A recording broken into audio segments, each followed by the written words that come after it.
In today's video, I'm going to debunk some of the most common myths about planning and living in retirement. Some of these are just plain silly, some are confusing, and one is kind of sad if you must know. As the founder of a retirement planning firm and a famous YouTube personality, I hear all kinds of things. You're not famous, honey, at all. I know that, sweetheart. I don't really believe that, nor do I believe this first myth at all. Myth number one is a biggie. You need $1 million to retire, or $2 million, or $500,000, or $200,000, or $20 million. Please make it stop. While there are common benchmarks, the actual amount depends on your lifestyle, location, spending habits, a whole host of stuff. It's not what you have, it's what you spend. And there are questions like, how's your Social Security benefit in relation to your overall spending? Or do you have a pension? Or do you have long-term care insurance? There are so many determiners. The you need number means nothing. It's the biggest myth of the entire financial services industry. No, no, no.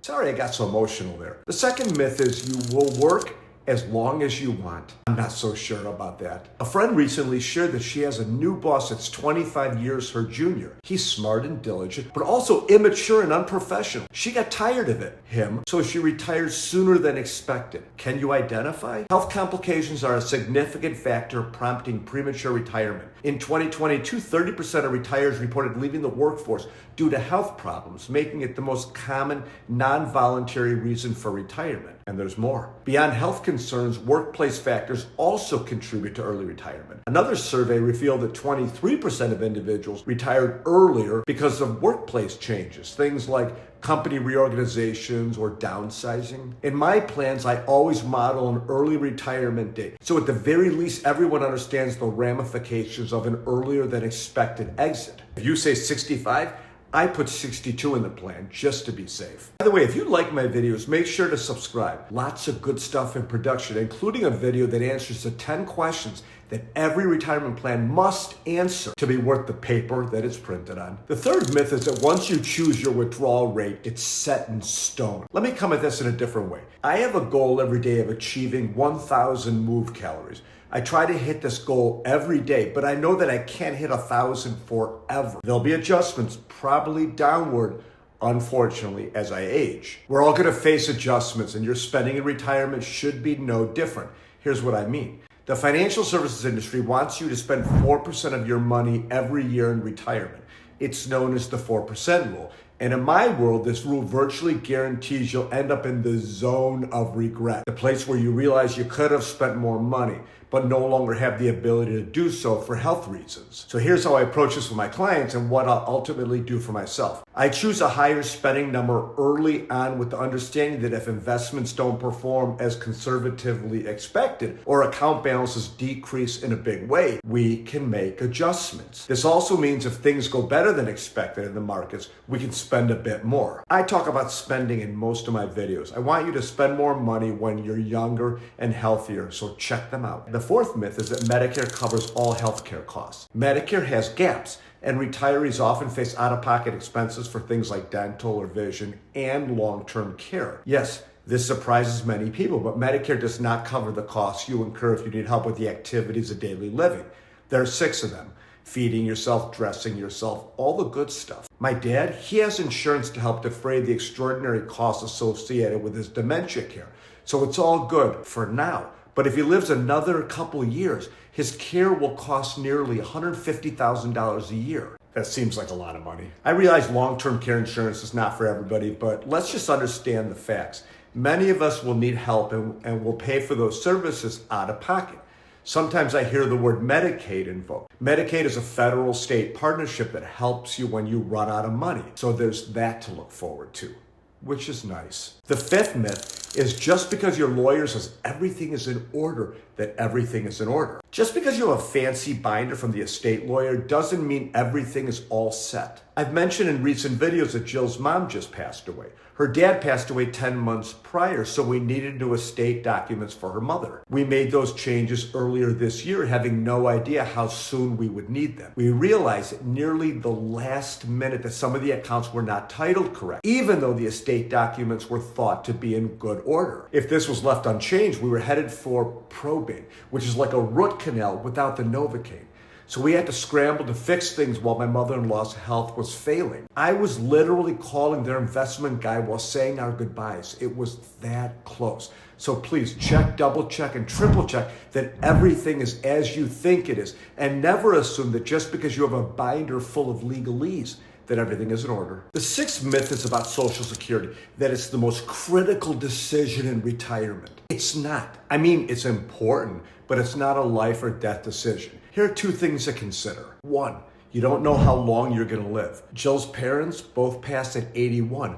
Way too early. Given their relatively short lives, they should have claimed their benefits at age 62, it turns out. We just don't know the future. You know, I used to have a crystal ball, but it broke. Plus, it was always wrong. The second thing to consider is sometimes you need the money. I have a client who's retiring at 65. He doesn't have a pension, so he has a few choices. He can begin spending his retirement funds, which is what they're for, or he can claim his benefit and put less pressure on his portfolio. The money has got to come from somewhere. Now, this guy is cool about the decision, but many aren't. They know their benefit increases each year they wait, and they worry and they lament their choices. Coincidentally, when I run the numbers for people like him, in the end, the overall lifetime difference is just so minimal. Talk about sweating the small stuff. The seventh myth is that your adult children and grandchildren want your crap. Jill's parents just passed. They weren't exactly the throw things away type of people. As Jill and her sister prepare their house for sale, they'll likely have to go room by room, making tough decisions about what to get rid of. And given how sentimental they both are, and with emotions already running high from the last few years, and the fact that neither excels in making quick decisions, it's going to be a long, hard process. Cleaning out a parent's home can be an incredibly emotional experience if you've ever done it before. Here's the thing. Jill's dad was sick for about 5 years. Her mom took care of him. He passed. Then she got sick and passed. They simply ran out of time. So what do? Well, you start early. Most people don't want to hear this, but that's really the only way it's going to get done. In fact, every time Jill leaves the house, I throw another box of her stuff away. Don't tell her. It's cathartic for me. Jill? Jill?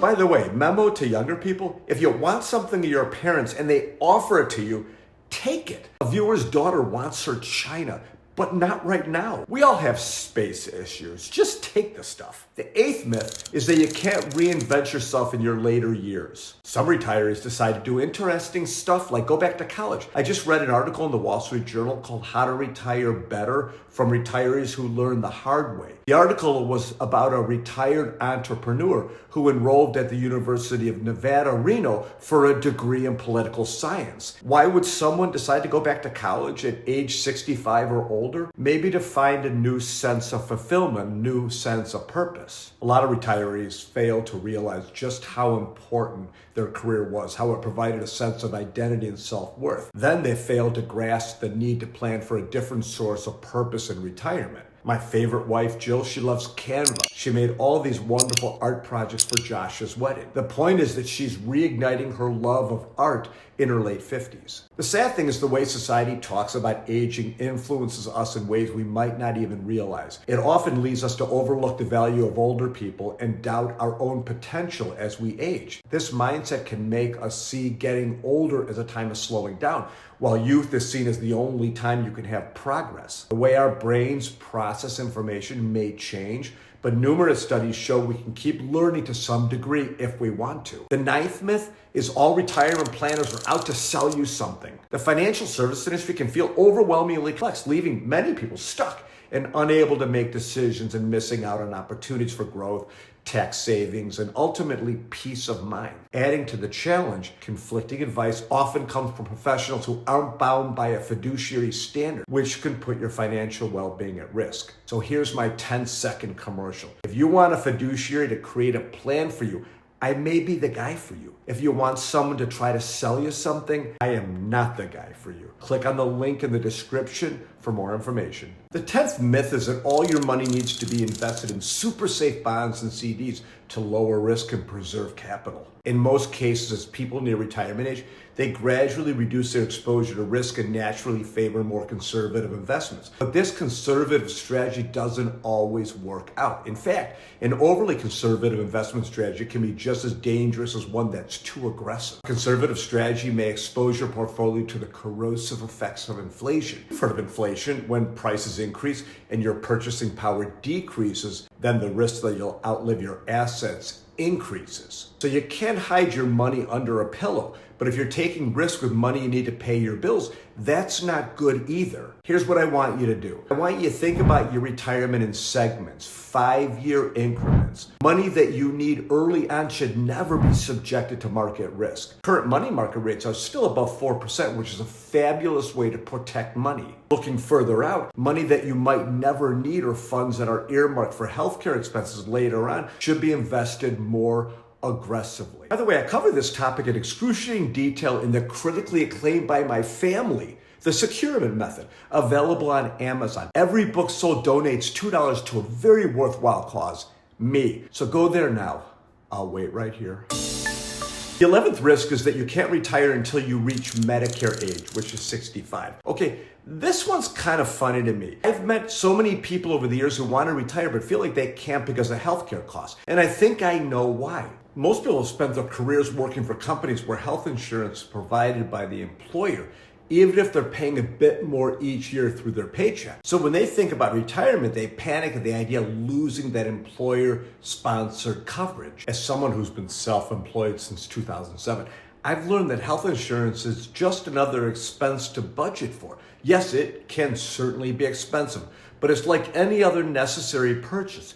The reason this comes up so often in my role as a retirement planner is because many people stay stuck in jobs they no longer love or frankly hate, simply because they're worried about securing health care before they're eligible for Medicare.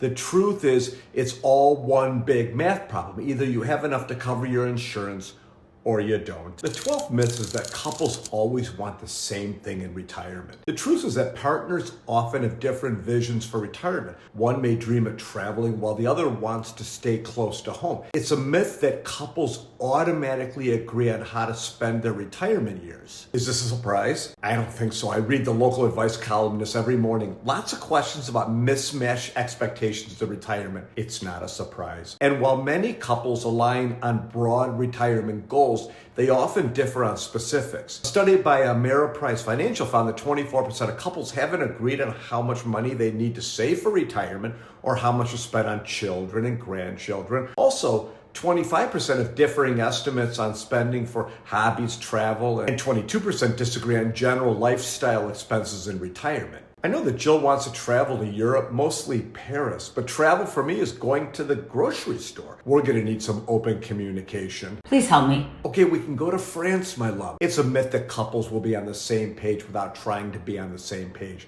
which is related to the final myth. The 13th and final myth is that you'll instantly adjust to retirement. Day one will be dreamy, right? Nothing but rest and relaxation. Nope. One of the most overlooked parts of retirement is finding a new sense of purpose and identity. For many, work isn't just a job, it's the foundation of their life, giving them structure, social connection, and a sense of achievement. When that's suddenly gone, retirees can feel lost and directionless. Research shows that those deeply tied to their work roles are more likely to struggle with mental well-being after retiring. These struggles can also make it tougher to set and reach financial and personal goals in retirement. Replacing your work identity isn't just about staying busy, it's about maintaining purpose and feeling valued. And I've seen this firsthand. My family once owned a chain of wine stores called Sam's. My dad was the face of the business that had defined him. I worked there too, but behind the scenes as a CFO, when I sold the business in 2007, I transitioned to a consulting and eventually to what I do now. It wasn't seamless, but it was manageable because my identity wasn't as intertwined with the store. My dad, on the other hand, struggled deeply to find his footing afterward. The key is to start early, like about everything else in this video. Failure to plan is a failed plan, or something like that. Now that you understand these 13 myths about retirement and how to navigate these items, you may realize you need a little help with the future. Our firm starts every engagement with a comprehensive retirement plan. We don't try to sell you stuff, just to help you feel comfortable about the future. Feel free to visit mysecurement.com for more information, and thanks for watching.